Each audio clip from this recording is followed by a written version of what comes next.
O assunto de hoje é a possível cassação do deputado Arthur Duval. O Mamãe Falei depois daquele áudio lá, bom, não preciso relembrar, todo mundo lembra daquele áudio que vazou do Mamãe Falei lá na Ucrânia. A Comissão de Ética da Assembleia Legislativa vai se reunir amanhã. Na época da divulgação do áudio, parecia líquido e certo que a cassação ocorreria. Os humores da Assembleia estão assim ainda, Mônica? Bom dia para você. Oi, Megali, bom dia a todos. Pois é, essa comissão de ética vai se reunir amanhã para voltar a discutir a possibilidade de cassação do deputado Arthur Duval, para ouvir as testemunhas dele também, listar quais são as testemunhas dele, né? Ele que, como você bem lembrou, disse num áudio que as mulheres ucranianas eram fáceis porque eram pobres, né? Ele foi ao país dizendo que estava em missão para levantar recursos e ajudar a população em guerra contra a Rússia, mandou esse áudio com essa e outras afirmações consideradas sexistas, amigos aqui no Brasil, e agora ele enfrenta esse processo que poderia levá-lo à perda de mandato. Agora, bom questionamento seu, Megali.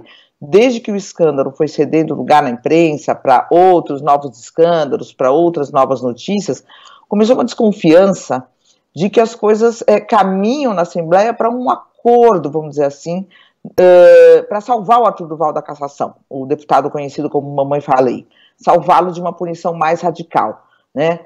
A comissão, por exemplo, não se reunia desde o dia 18 de março, estava em banho-maria. A filiação dele à União Brasil passou a ser vista por muitos parlamentares como sugestiva de um acordo para salvá-lo dessa perda de mandato, dessa punição mais radical. A deputada Isa Pena, do PCdoB, por exemplo, ela fala isso claramente em um requerimento que enviou à Comissão de Ética, cobrando mais celeridade no caso. Ela diz num documento assinado por uma advogada, né, que, aspas, aqui, a recente filiação do representado do Arthur Duval ao Partido União Brasil dá contornos e sugestivos acordos políticos para a sua impunibilidade. Porque o União Brasil é um partido de maior expressão, né, muito maior do que o Podemos, aqui em São Paulo, né, onde Mamãe Falei estava, apoia a candidatura do governador Rodrigo Garcia ao governo do estado, então tem maior musculatura política e teria condições de dar ao deputado Arthur Duval o respaldo de uma pressão política maior. Nessa sustentação, a advogada diz que o Arthur Duval teve uma votação muito expressiva em 2018, é um deputado que pode contribuir para a União Brasil atingir o coeficiente eleitoral mínimo, né, para poder se tornar um partido sólido, se sacramentar, se oficializar, e se ele for cassado, em tese, o União perderia um candidato já com envergadura testada nas urnas, né? Quer dizer, o União Brasil filiaria um deputado que vai ser cassado?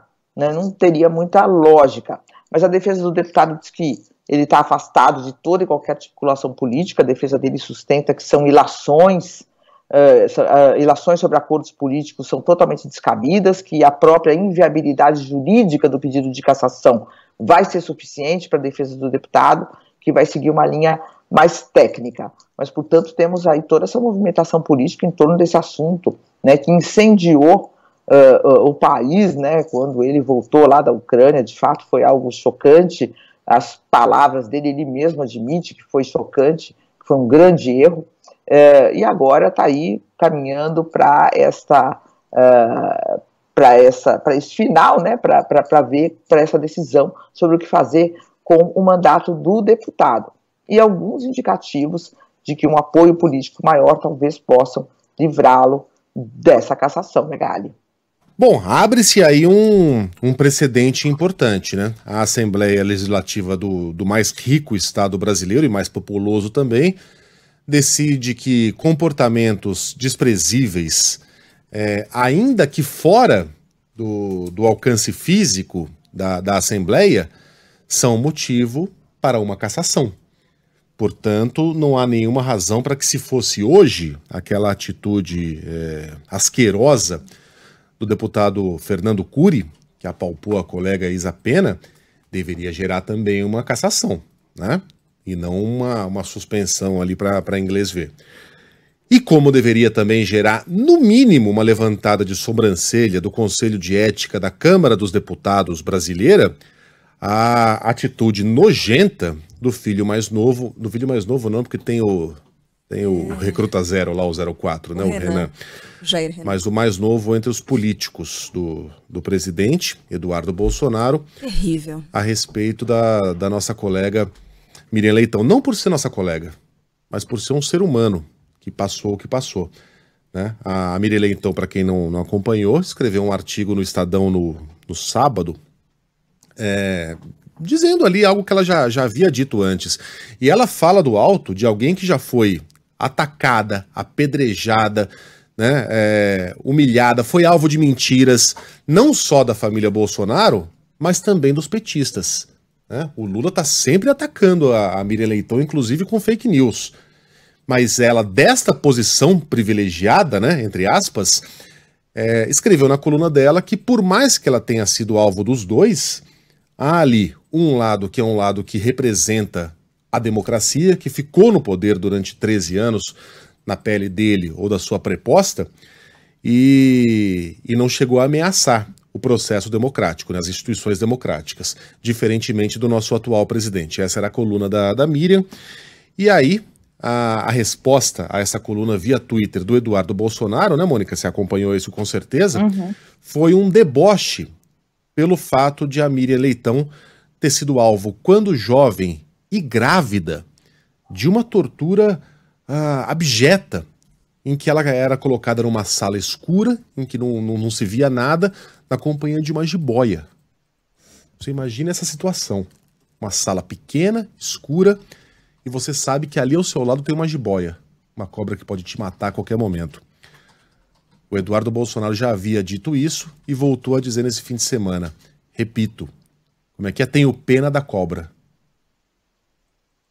Um deboche contra uma mulher de alguém que se diz um conservador, um defensor da vida, um defensor dos bons costumes, debochando de uma mulher que foi torturada dessa maneira bárbara quando estava com um neném crescendo na barriga dela. Como é que isso não chama a atenção do Conselho de Ética da Câmara dos Deputados, Mônica? Para que serve, então, um Conselho de Ética? Vamos em frente? O artigo foi no Globo, não foi no Estadão. Obrigado, obviamente. Obrigado, Sandra. Mas, sim, ela repete sempre isso, né? Lula não é Bolsonaro, o PT não é Bolsonaro, nos termos de respeito à democracia, né? E a resposta do filho do presidente da República diz muito, né, sobre esse texto dela, né? Na verdade, endossa esse texto dela, porque a partir do momento que ele minimiza a tortura, né, mostra um desrespeito aí pelos